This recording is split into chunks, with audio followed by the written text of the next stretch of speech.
बयजोंबो सिबिजाथाव गोनां राजेन बर' बिथांनि दिनै सारादुमोन। बिथाङा गोबाव सम बर' समाज आफादनि आफादगिरि आरो गुबुन गुबुन बिबानाव थानानै बिथाङा खामानि मावबोदोंमोन।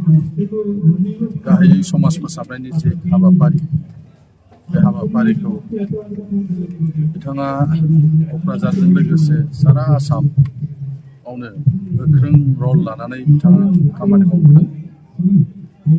बिथांखौ जोङो 2002 मायथाइनिफ्राय लोगो मोनदोंमोन। जेब्ला बिथाङा 2002 मायथाइयाव क'क्राझार जिल्ला बर' समाज आफादनि लेङाइ आफादगिरिमोन। अब्ला जों दुलाराय बर' फरायसा आफाद क'क्राझार जिल्लानि बिबानगिरिमोन। बे समनिफ्रायनो बिथांखौ लोगो मोननानै बिथांजों जों ज'यैनो जों खामानि मावबोदों।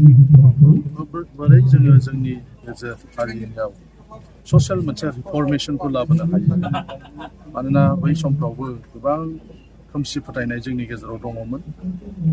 मानसिफोरखौ दायना साजायनानै बुथारनाय, होखारनाय बायदि रोखोम अगेन खान्थिफ्रा सोलिदों, दाबो दङ, जोबनो थाङाखै। आरो बेनि अनगायैबो माखासे गेना गोरोन्थिफोरखौ फोसाबनो थाखाय बर' समाज आफादा जेरैबायदि हाबाफारि लादों, बे हाबाफारि मोनसे मैखोम बिथाङा मावथिमोन।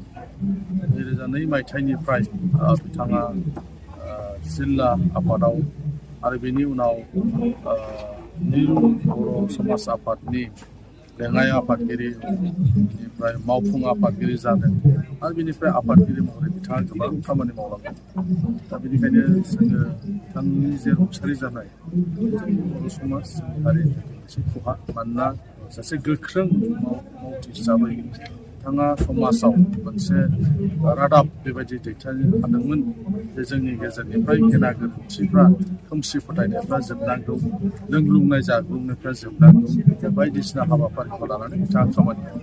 बेबायदि गेदेमा सासे मानसिनि रुंसारि जानायाव जों जोबोद दुखु मोनदों। आरो मानोना जोंथ' जोबोद क्ल'सलि खाथियाव थानानै जों बिथांजों खामानि मावफादोंमोन, बिथांमोनखौ जों लाफादोंमोन जिल्ला एबसु हिसाबै। बेबायदि सासे मानसिनि रुंसारि जानायाव जों दुखु मोननाय मोनदों।